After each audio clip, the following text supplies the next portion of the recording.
Welcome to actually the first episode of Innovation Odyssey in 2025 that's being recorded.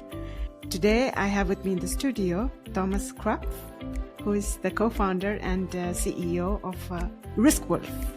Welcome, Thomas. Hey, hi, Renu. Very good to meet you, and thanks for having me on your cast. And happy to join today. Yeah, me too. So I like to start with asking the founders who they are and what their company does. It's a 30-second elevator pitch. Yes, yes. Thanks, Renu. Definitely, I'm basically the co-founder and CEO of Riskwolf. I'm an insurance entrepreneur, 25 years of experience in this industry, mostly in insurance and reinsurance on the non-life side. Basically, I've built Riskwolf to enable insurers and also insurance players to build, design, and operate parametric insurance at scale. So that's what we do. Okay. So 2 things I have to ask. For a lot of people who are not so familiar with insurance, and we don't expect people to be familiar with insurance, do we? It's a very strange world. What is parametric insurance and what is the counterpart? And I've also heard that parametric does not scale. So correct me if I'm wrong. Yes, thanks. Again, I have answers to both of them. And the second one, we can dive in a little bit where the areas, maybe it might scale or it might also be used in a more broader area. So definitely parametric insurance is the counterpart to a normal insurance. The normal insurance everybody of us buys is more or less, it's called indemnity-based insurance. And here, basically, what happens is the insurer insures a company or an individual against like something like happening at the house, it's something burning down, or it's a car accident. So you buy the insurance for that. And once something happens, this event, like the accident, you file a claim and the insurer gets the claim. And then based on the claims process, they pay you back either the loss or a certain limit. You might have a certain limit which already is defined in the contract, or you might have a full loss and the insurer pays you the full loss. And this can be a lengthy process. Whereas in the parametric, as the biggest difference is in parametric, you predefine the payout based on an objective measure. Again, this can be, for instance, a massive weather event. This can also be just a very clear signal. For instance, there is no train or there is no lift in the ski resort running. So there's an objective trigger which basically cannot be manipulated by both. Neither the insurer nor the insurer can manipulate this trigger. And typically, weather is something we can't manipulate. And so based on this trigger, then both parties, the insurer and the insured, they agree on, if this happens, for instance, there's going to be, as a farmer, I have 3 months of drought period, and I know then my yield will go back by 35% typically, or 40%.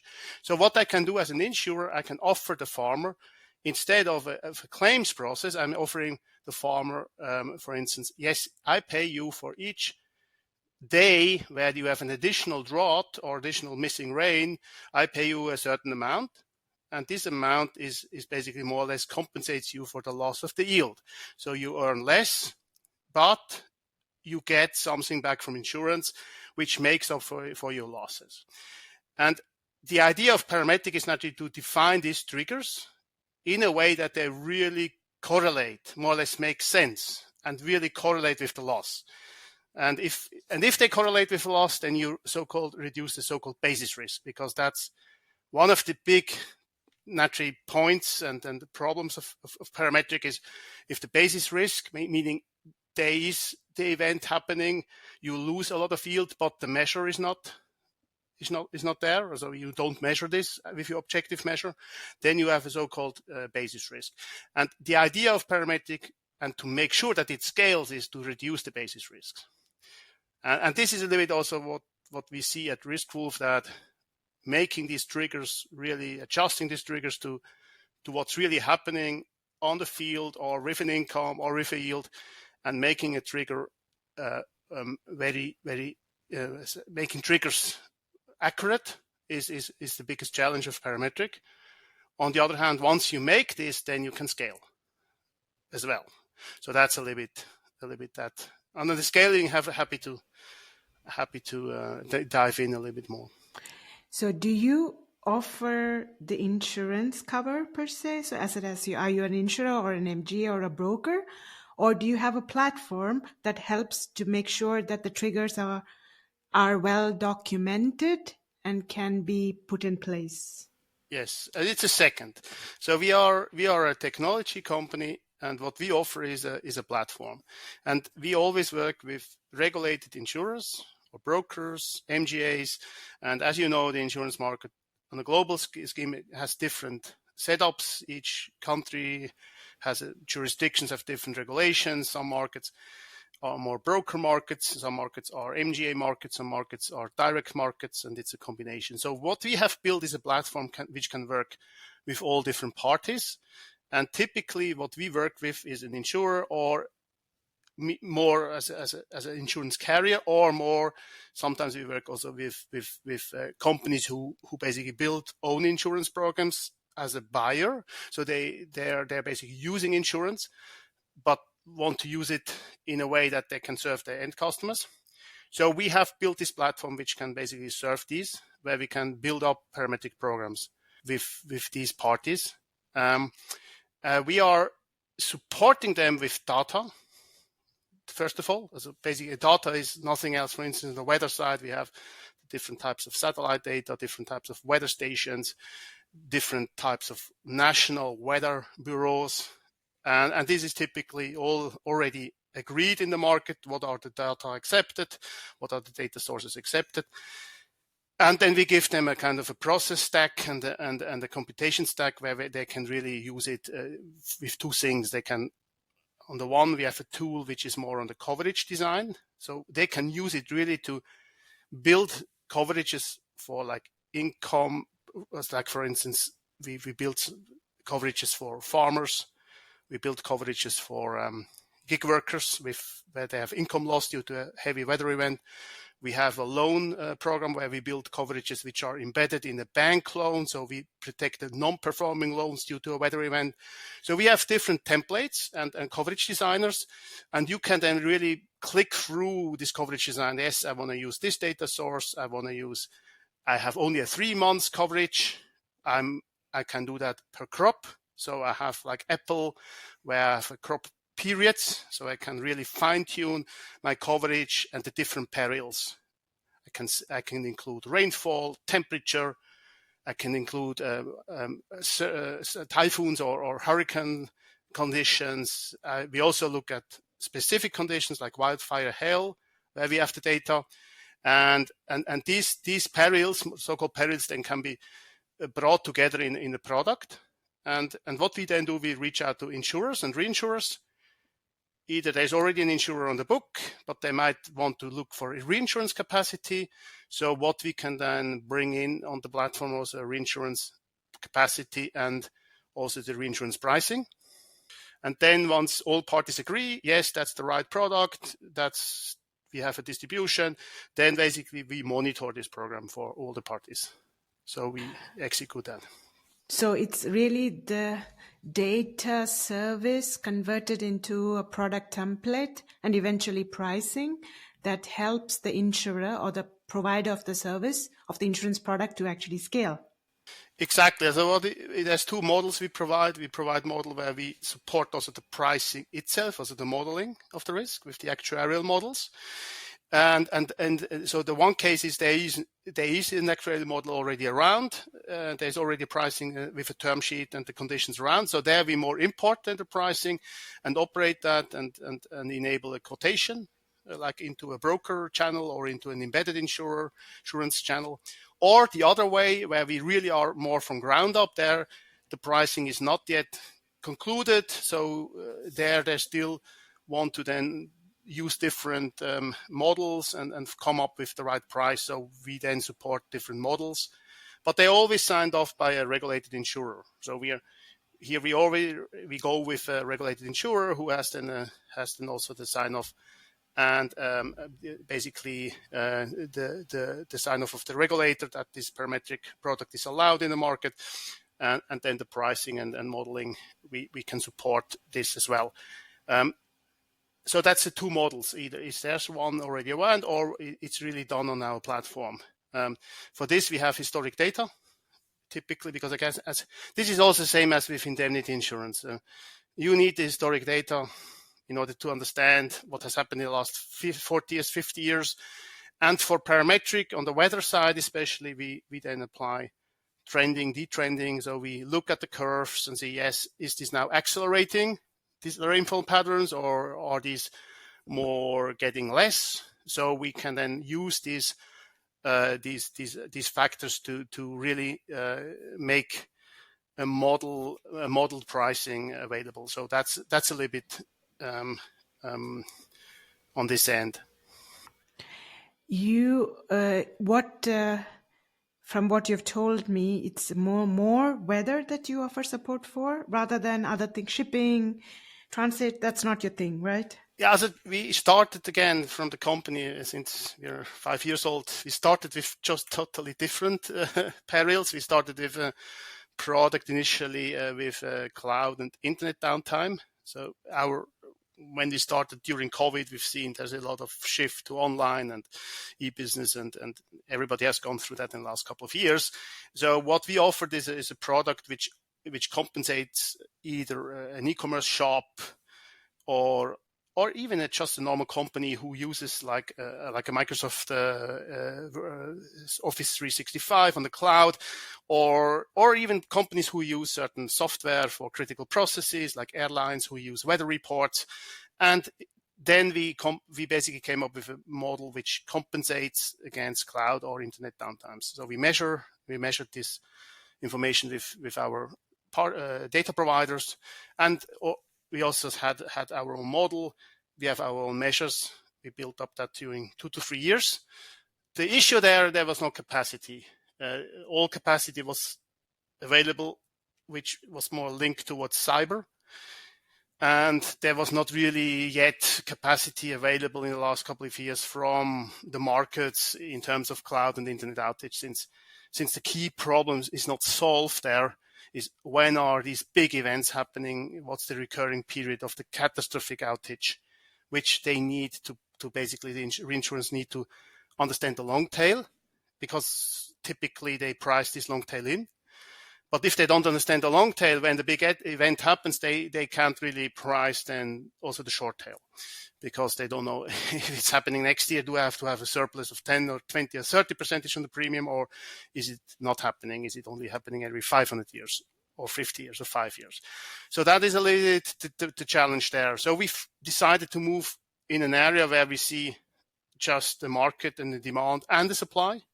And that's the weather parametric where we now are active. And when you did that, did you have to take on particular modeling skills in your team? Basically, when we built up the weather side, we already hired people in India who basically came from the agriculture parametric market and have actuarial degrees and also a lot of expertise in this sector. So for us, the move from cloud internet to weather was even easier, since all of a sudden we had some knowledge already in the team, which is important. And what we've seen also in India, we've seen a lot of experience in the market with parametric models already, because I think that there's one reason in India, I think, or two reasons. One is, I think, first of all, there's actually totally different types of penetration. It's a very low penetration in insurance. So insurance is not really a product somebody buys, and the parametric program naturally allows to run insurance programs at a low cost with relatively low payouts. Whereas with indemnity, if you have a very low premium, just the claims adjustment costs are just eating up the premium. So which means parametric is naturally a good solution for a market which has a very low affordability, low premium, where you need to give out products which can be operated automatically. So I think that's why India already has a kind of a natural market, since again, due to these many smallholder policies. and also that the government has already issued, and also the regulator already issued some kind of. Also, there is parametric insurance is a kind of a pillar of their government kind of goals to bring more insurance in India with the plan with the 100 year of India in 25 years, if I'm correct. Then the plan is to bring this penetration up, and for the government and the regulator, parametric is a piece, is an enabler of penetrating, of bringing the penetration of insurance up. And that's why there is also a buy-in of this side. Whereas in other markets, it's seen as a little bit, yes, as a kind of, why should we use it even in Europe? I think Europe might open up, and also US now with the Valencia, with the floods in Spain, with the cat events in Europe, in Germany and other parts, with naturally the wildfires in California and the Florida situation. Also in the US, we see parametric might have also more acceptance in these markets if the traditional market is leaving or is also not really functioning how it should. So India definitely, and also here also include some other countries that are in India, definitely is a market where parametric has already a high buy-in, and also it's really a model which can be used for a lot of smallholder policies. That's a little bit mine. So do you think that I'll come back to India, but like, do you think the California fires, you think they could have been, the clients would have been better protected with parametric? As I think in the Western economies, my takeaway, and also when we basically looked with a partner last year into California, how to protect Californian households against wildfire. And we looked at two types of markets. We looked at the low revenue, low income markets, which basically, and then we looked at the high income.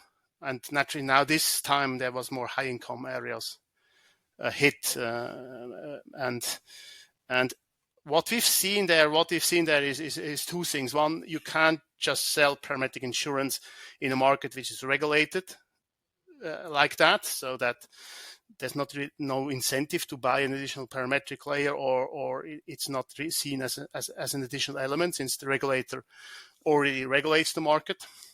The other thing is you have to have both prevention and insurance together. You look at both ends. You look at how can you prevent with better housing codes, with kind of other activities. How can you prevent the spread of the wildfire, or at least how can you prevent that your house is going to be burned down? Naturally, if it's too big of a fire, then we've seen that's not really helping. But there is definitely prevention measures possible. And the other one is the alerting. So what we've looked at is how can, for instance, insurers start to use alerting, prevention, and insurance as a package. And these ideas, I think, now will start to resonate, since everybody sees you cannot insure just the event. If the event recurs every year, then there's no insurance anymore who can be paid, who can be financed. On the other hand, if you bring in more prevention, better housing codes, better alerting, then maybe you can reduce the impact of such events. But it's not something where there's one company doing it. You need a kind of an ecosystem, regulator, state commissioner, regulators, also different types of services. Plus, then you need to bring in better data. You've seen that also in Spain. How can better data, short-term forecasts brought into, how can these alerts be given to everybody who might be affected at real time? As these topics, real-time alerting is definitely something also we see in Europe, which could really help if you bring these information into the right channels to the people who might be affected. Okay. This podcast is a lot about people who are from one country and then move and build businesses in other countries. And I see that you actually spent some time in the US, you are a Swiss-based company, and now you're setting up shop in India. I'm right, correct? Yes, definitely. India, we have an own subsidiary, and it's a market which we're really focusing at the moment, since we have also kind of an ecosystem which we've built up more or less from zero in the last couple of years. So it's definitely something where we see, as a Swiss company staying in Switzerland, it's a no-go for us, because again, you have to start with our with our technology. We have to build up a global presence from the get-go, since otherwise you basically are not able to really scale the venture. And this has been like from the get-go. We've set an office in Singapore from the first day, more or less, or once we moved out of bootstrapping. We always had the idea and the goal to build up an Asian presence, and also US is for us also a target market, but maybe as a second step. Okay, and in India, is there any difference? I mean, I have the same background. I'm Indian, but American and not Swiss, so I see the differences popping in front of my eyes. But have you seen any differences that you can talk about? Yeah, no, it's not as a Swiss. I was raised in Switzerland, and I'm Swiss. So in India, naturally, it's just the opposite of Switzerland in terms of insurance and in terms of how the whole basically insurance ecosystem is built. So besides the cultural differences and all the other differences, I think we should not go too much into that. But generally, I think the interesting thing about India is, I think, the culture between Indian culture, Swiss culture. Naturally, there's big differences. On the other hand, in the insurance industry, and I'm also active in Philippines. I'm active in Indonesia. I'm also active I was a couple of times in Brazil now. The insurance industry, I think the people working there, the culture is pretty much alike globally. It's more conservative. It's like we're not trying out the new things just from day one. They're looking at actuarial tables, and the actuarial tables has no culture. It's just an actuarial table. There's nothing more beyond that. And I think that's refreshing, because at the end you're looking at the same thing. And naturally, India, for us, having no footprint in the beginning, we hired, as a first of all, the key thing for us, what we've seen is you need to hire clever, and you need to hire somebody as a first employee, or the first two employees need to be really clever hires. And you can't hire somebody who just goes in for the money and the transaction. You need to hire somebody who wants to grow with your company, who really sees the vision and not. And actually, I'm not overdoing this. You don't need to have like vision talks every day, but you need to have somebody who sticks to what you're doing. I think again, having the right staff from the beginning, building up a good team with a good team culture. And then you need to build up a local footprint with insurers, with the ecosystem, with the networks. I think that's something takes time. We see now India, we worked probably 2 years now actively, and now we really have first couple of contracts. We've won first insurers as clients. We have now also kind of bigger goals in 2025. And in the spirit of wrapping up, what is your outlook for Riskwolf? I know you shared a little bit before for 24-25. Yes, definitely. So what we believe is you have a combination of really local staff where you build up around 1 or 2 people which have the contact, which have the skills, and also are really committed to what you want to achieve as a company, since it's quite innovative and new. And probably 2 years you need an insurance, since the first year they learn you, the second year they start to use you in some pilots, and the third year then they really, maybe the one or the other starts to scale with you. And I think that's every insurer globally is the same way. It's they have enough for them. A year is just another year in their underwriting portfolio. It's not like, whereas at a startup you need to move every year fast, but the insurer sometimes don't have this kind of time pressure. So you need to plan in probably more. I think definitely there's companies who might do it in less time, but also you might even spend more than 2 years. But I think 2 years is a good, for us, it's a little bit like the ones where we see also for a new market, we're looking at Brazil, we're looking at US. We basically start already in parallel in some of these new markets. And we know we have to build up a relationship. So we do that while we are trying to build up more presence like in the India market. So that's a little bit the goal here. Start with that and continue with others.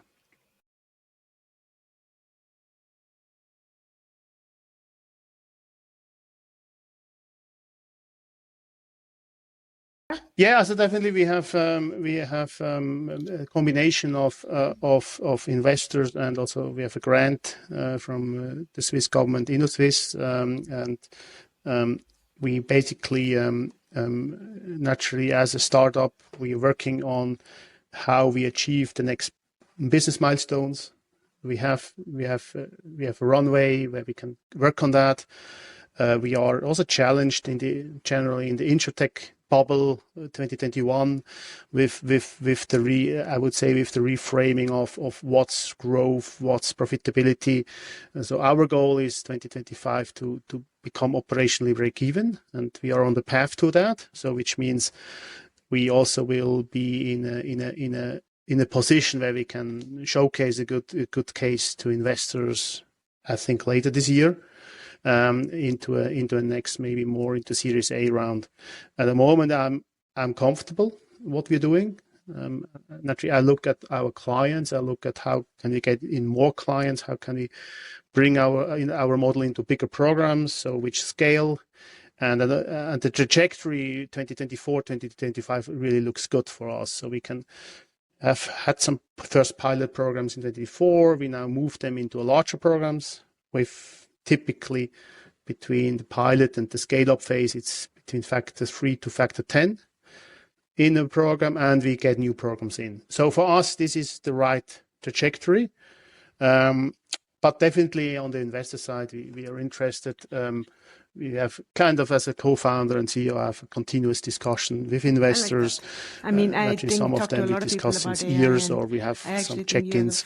But for us, on the business side, definitely on we my want to podcast achieve has actually talked about trust. strong milestones in Others don't think 2025. about it, but you've like actually that's the voiced one it, and I key think element that's very important where now. everybody looks at. So I thank you for that. Do you have what's the revenue? What's the projection? Really great to, is that really something we can build up? And the other one, do we have the right markets? We believe India is a good market to also showcase to investors, because it's not such an easy market, and it's not a market where you just normally go to. Probably more go as a European startup to Europe or US. And we really want to showcase, no, you can also build up a presence as a Swiss startup in the market like India, and we can do then similar like in other countries around Asian countries, emerging countries. So that's a little bit the story for 2025 here. Okay.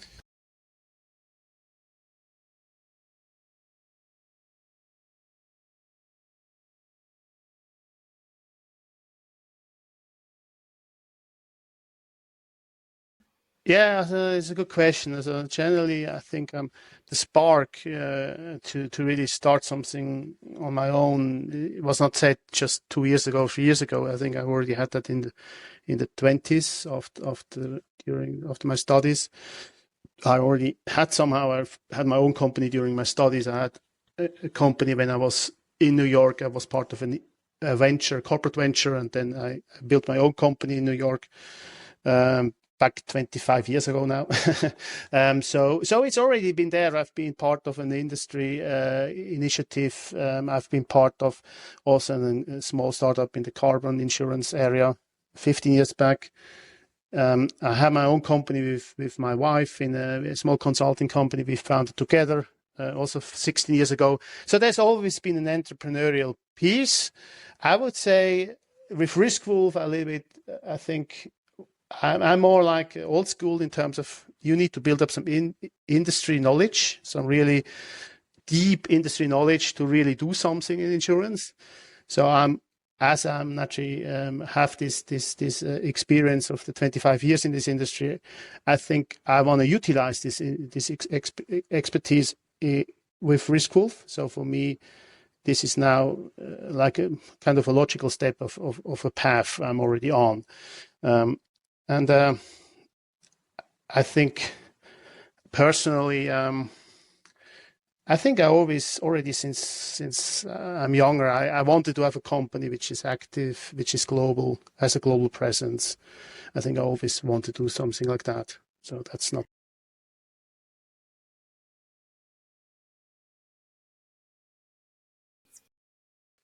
Yeah, and this is or I think it's in a way, and I think every entrepreneur is an innovator in some areas. And otherwise, I think that's why there's an entrepreneur. Otherwise, you're a manager. If so, now these are now very, very, very high level. Maybe I think either also managers can be innovators naturally. But I think an entrepreneur is definitely somebody who has seen the pain and really from ground up wants to do something against the pain point or against something which the entrepreneur believes she or he believes that is something you need to change, and they need to believe in the change. I think, which in a way, innovation is a tool for change. I guess it's not the same thing. It can also be routine. It can be also other things. It can also be laziness. But it's not always innovation again. But I think the entrepreneur wants to change. He or she, without change, I think you cannot become an entrepreneur if you're afraid of change. You have to embrace change and see you also have to be an optimistic person. And I think that's also innovator. Somebody who innovates probably needs to be an optimistic person. Otherwise, you would go crazy. If you would be pessimist and innovate and entrepreneur, I think you would just, your brain would go dead. But personally, if somebody asks me entrepreneur versus innovator, I would say I'm more of an entrepreneur, but actually, because I think innovation is a tool to change. But the entrepreneur is really the person who walks a change with all the consequences, also economic consequences. Like low salaries, no salaries, like moving through periods of yes. Do we get some investment in? Do we get this client? Does this client sign? So there's a lot of naturally pain points. You might be afraid of something. You have new situations where you not know really because you cannot repeat something from your past. You have to think about what is the right way. But I think that's more entrepreneur.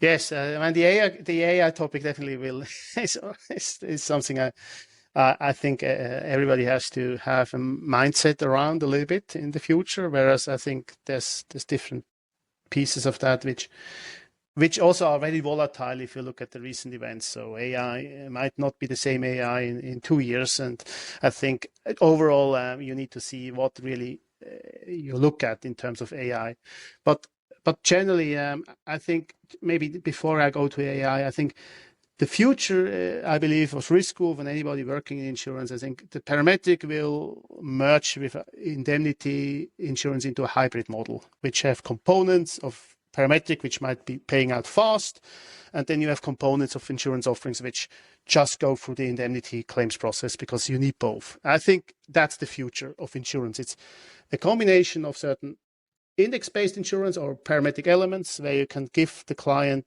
a fast payout, where you've predefined the conditions of the payout and say, look, if that happens, both sides agree on we're gonna issue 20% of the limit, and then you might then go into the traditional process for a more kind of focused individual claims assessment.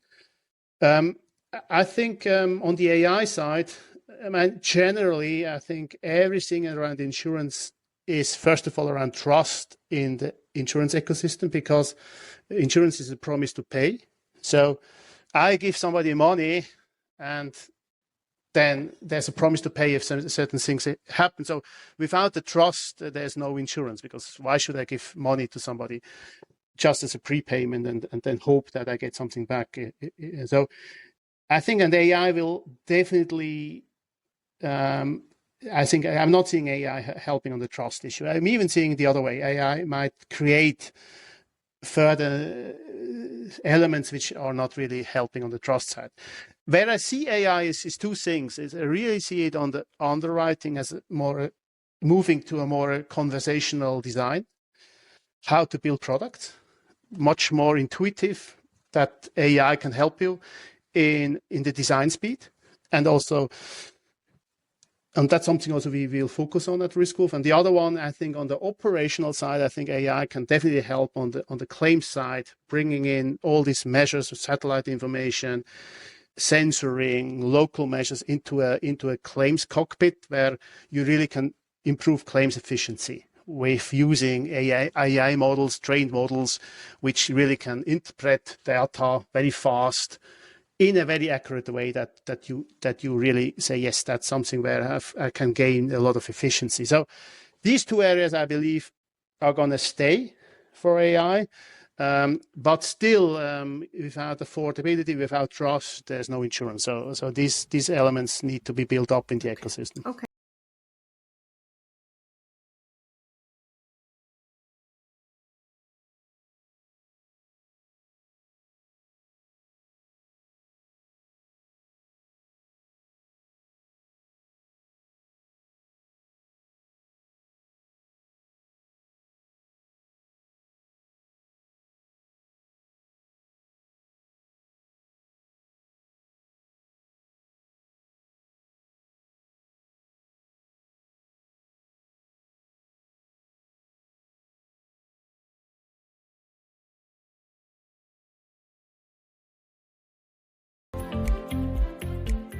Thank you very much, Renu. Likewise, thanks for having me on the podcast, and good to catch up.